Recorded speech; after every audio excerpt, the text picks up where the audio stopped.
Hi guys, and welcome back for another video review here on Ricky's Vape Spot. Today we'll be looking at the Vaporflask Lite by Vape Forward.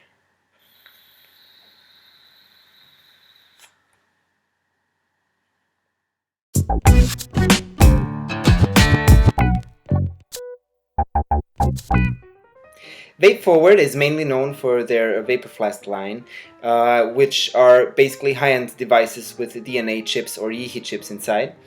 And what they did is basically they came out with a more budget or cheaper alternative to those high-end devices with a new lineup of mods, the Vaporflask Lite, which takes an 18650 battery. This is the one that we're looking today.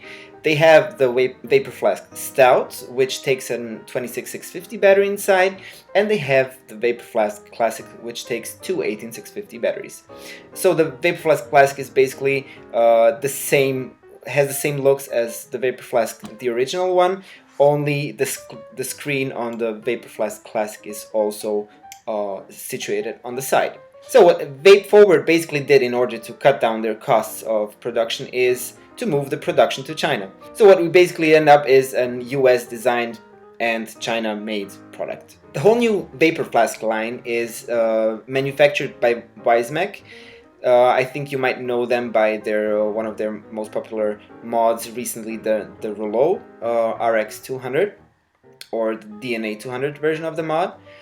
And what's interesting is basically that for those types of devices, they're using Joytech chipsets. So the experience of using the Vaporflask Lite is basically, if not same as, for example, the Joytech EVIC VTC Mini. Since they're mainly using the same boards, you can basically accept the same experience or the same vape experience you get from them. But before we take a closer look at all the specs, let's dive down and have a closer look at it.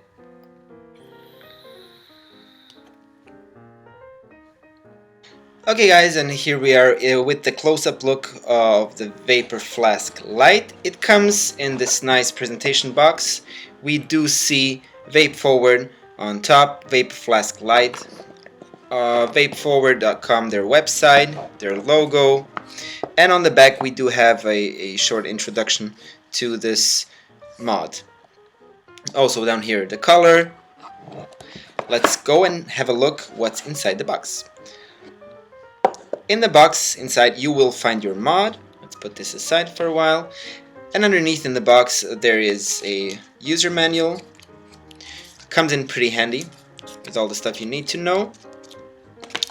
And we have a scratch and check card here, as well as an USB cable. You will need that cable in order to update your mod because it is firmware upgradable, as well as if you want to charge it through that. So let's put this aside for a while and let's have a closer look at the mod. The mod from top to bottom, we do have a spring-loaded 510 pin here.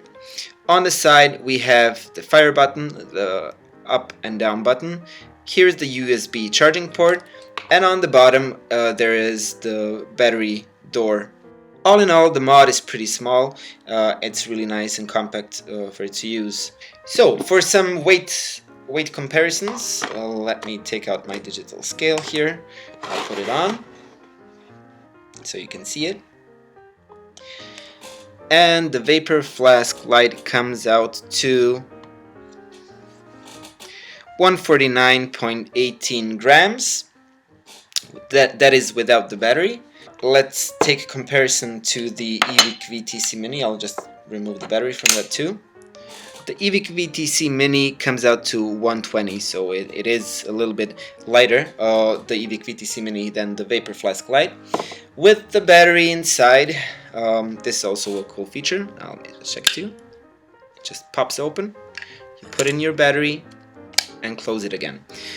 And the screen turns on immediately. So with the battery installed, the mod comes out to 194.33 grams. Let's do a comparison to the EVIC VTC Mini with the battery inside. So 194, and the EVIC VTC Mini is 165.84, which is a little bit lighter. In size comparisons, they're mainly the same height, the Vaporflask being a little bit higher. Width, same there. Okay. All in all, the VTC Mini is more kind of a boxy feeling to it, while this one does fit perfectly in your hand. So, but before we do anything else, let's go a little bit through the menu system here. So 5 clicks is to turn it off, 5 clicks to turn it on. If you do hold the up and the down button, you will lock the device. Press it again to unlock it. If you press the fire button and the up button, you will go into stealth mode on. Same thing if you want to go out of stealth mode off. And to lock your resistance for temperature control, you will press the fire button and the down button. To come into the menu, you will press the fire button 4 times. 1, 2, 3, 4. And then you have temperature nickel, temperature titanium, temperature stainless steel, M1, M2, and M3. Those are the TCR user values that you can dial in. We also have a wattage mode and a bypass mode.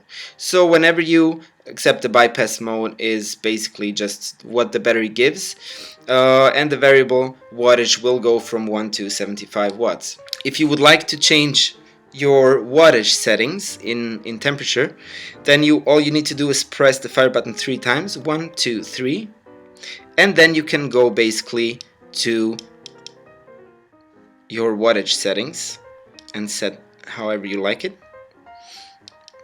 I basically keep mine at 30, but you can go all the way up to 75 watts. Go back down to 30. And it does go pretty fast.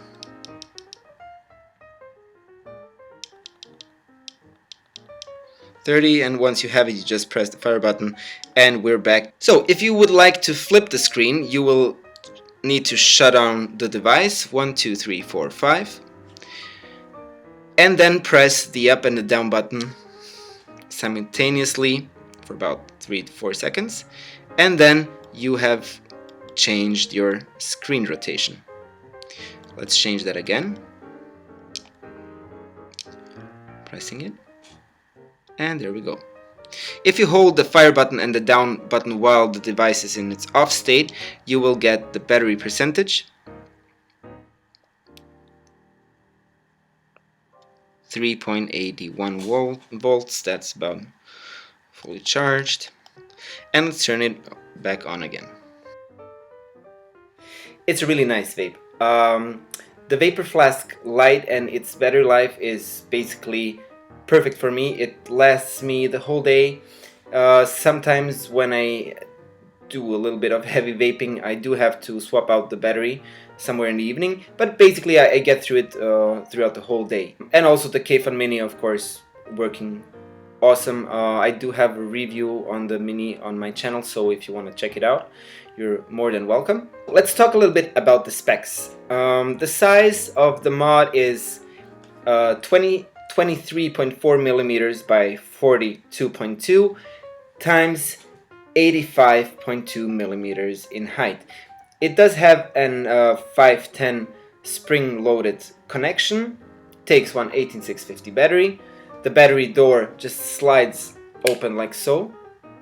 You swap out the battery, put a new one in, boom, and you're ready to go.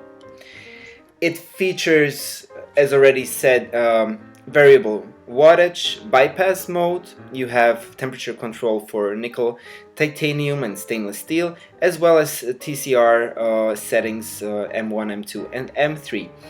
The output wattage range is from 1 to 75 watts, and the output temperature range is from 100 to 315 Celsius, or from 200 to 600 degrees Fahrenheit. So in the end, what's there to say about this mod, except that I'm really in love with it. For me personally, it has the perfect form factor. It's small enough to fit in your hand, it's small enough to carry around, but you do get the experience of having a quality mod with you. Now, given those 75 watts that the Vaporflask Lite is supposed to be delivering. I think with one 18650 battery you can only get it under certain perfect conditions. So if you're looking for a 75 watt device, I would highly suggest you to aim a little bit higher, to go for maybe a 100 watt device with two 18650 batteries, or a 150 watt device, 200 watt device. Because with one 18650 battery, the 75 watts is a pretty high limit to reach. So you will get 60 watts out of it. I don't think it would have a problem with that, but 75 watts, if you're looking for that, I would highly suggest you just to get a more powerful mod with maybe two 18650 batteries inside, or one 26650 battery. I'm using the Vaporflask Lite in the setup with the K-Fun Mini, and for me it's doing just perfectly with that. I barely ever go above 30 watts, especially when I'm in temperature control, and only if I use drippers on it, I might go up to 40 watts, 45 watts. But as I said, I never even reached the limit that was working for me in that way of not being able to get those 75 watts because the build is so low. So the price point on the Vaporflask Lite, I got mine directly here in Croatia from mtmstore.eu, and it's coming out to 77.05 euros, which is a really nice price point for such a quality device. And it also comes in a range of different colors like black, blue, white, stainless steel, and red. I'll leave the link down in the description below to the Vape Forward website where you can check it out, as well as the online shop here in Croatia, MTM Store EU. I'll leave the link in the description box directly to the Vape Forward website where you can check out the colors and all the other options that you can get, as well as the different models of the Vaporflask. And also the link to the store here in Croatia, mtmstore.eu, where you can get it. So in the end, all I can say about the Vaporflask Lite is that I can highly recommend this product, and I don't think you can go wrong, especially if you are not that in need of high wattages. If you're vaping somewhere from 20 to 50, 60 watts, I think this will do just perfect for you. Okay guys, that about does it for today. Thank you so much for watching. I really hope you enjoyed this video. If you did, please feel free to like and subscribe. I'm wishing you all a wonderful rest of the day. Vape on, and I'll see you again soon.